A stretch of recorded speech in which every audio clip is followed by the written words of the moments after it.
Hi flames, how are you? Hope you all fine. இன்றைக்கி பார்த்தீங்கன்னா எங்கள் தோட்டத்தில் நான் நின்றுட்டுருக்குறேன். இன்றைக்கி கிளைமேட் பார்த்தீங்க அப்படின்னாக்கா கடலூர் மாவட்டத்தில் 70 to 80 கிலோமீட்டர் வந்து வேகமாக காற்றடிக்கும், பொதுமக்கள் பாதுகாப்பாக இருக்கும்னு சொல்லிட்டு மெசேஜ் மேலே மெசேஜாக வந்துக்கிட்டே இருக்குது. ஸோ அந்த கிளைமேட்டும் ரொம்ப ப்ளசண்ட்டாக இருக்குது. ஸோ இந்த இதில் வந்து உங்கள்கிட்ட சில விஷயங்கள் பேசலாம் அப்படின்ட்டு வந்தேன்.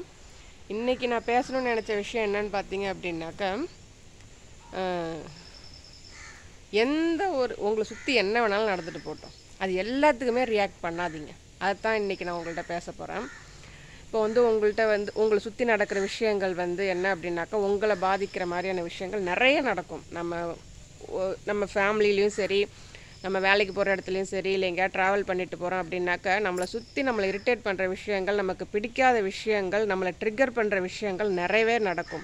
ஃபார் எக்ஸாம்பிள் சொல்லணும் அப்படின்னாக்கா, இப்போ சில பேர் வந்து உங்கள் ட்ரெஸ்ஸிங் சென்ஸை குறை சொல்லலாம், இல்லை மற்றவங்கள பற்றி உங்கள்கிட்ட வந்து குறை சொல்லலாம், உங்களுக்கு பிடிக்காத விஷயங்களை பற்றி உங்கள்கிட்ட பேசலாம், இல்லை வந்து வேறு யாரை பற்றியாவது உங்கள்கிட்ட வந்து குறை சொல்லலாம். இப்படி எவ்வளவோ நடந்தாலும் அதில் நிறைய விஷயங்கள் நம்மளை ட்ரிகர் பண்ணும்.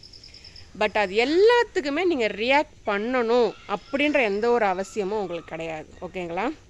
நீங்கள் ஃபோக்கஸ் பண்ண வேண்டியது குவான்டிட்டியில் கிடையாது, குவாலிட்டி தான். எந்த ஒரு இதுக்கு நாம் ரியாக்ட் பண்ணோம் அப்படின்னாக்கா இது வந்து சரியாக இருக்கும் அப்படின்னு நீங்கள் எதை முடிவு பண்ணுறீங்களோ அதுக்கு மட்டும் நீங்கள் ரியாக்ட் பண்ணுங்கள். சரிங்களா?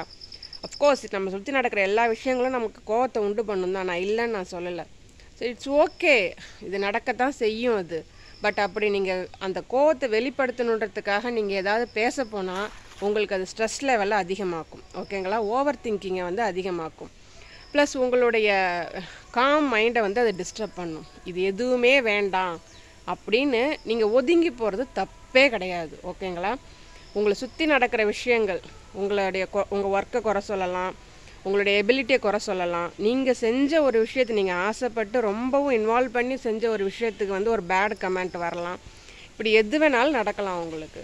பட் அது எல்லாத்துக்குமே நீங்கள் ரியாக்ட் பண்ணிவிட்டு இருக்காதீங்க. அந்த ரியாக்ஷன் தேவையுமே கிடையாது. சரிங்களா? நீங்கள் வந்து அப்படி நீங்கள் ரியாக்ட் பண்ணாமல் இருக்கிறது, நீங்கள் காமாக போகிறது, சைலண்ட்டாக போகிறது, உங்களுக்கு அது ஒரு பவர்ஃபுல்லான விஷயம். அதை கொஞ்சம் ப்ராக்டிஸ் பண்ணி பாருங்கள். ஓகேங்களா? தென் இது என் லைஃப்பில் நிறையாவே நடந்திருக்குது.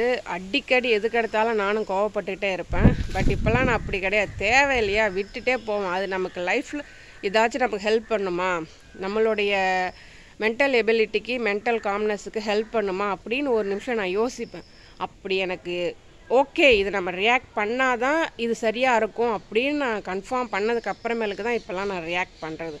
மற்றபடி எல்லாத்தையுமே leave it as it is, விட்டுட்டு போயிட்டே இருக்கிறது. அது உண்மையிலே அந்த சைலன்ஸ் வந்து நமக்கு ரொம்ப பவர்ஃபுல்லான ஒரு விஷயம். அதை நான் அப்போ புரிஞ்சுக்கல, பட் இப்போ ஸ்டில் நவ் அதை நான் புரிஞ்சுக்கிட்டேன். நீங்களும் அதே மாதிரியே ஃபாலோ பண்ணுங்கள். உங்களுடைய காம்னஸை நீங்கள் சேவ் பண்ண முடியும். உங்களுடைய உங்களுடைய ஸ்ட்ரெஸ் லெவலை நீங்கள் குறைச்சிக்கலாம். ஓகேங்களா? All the best.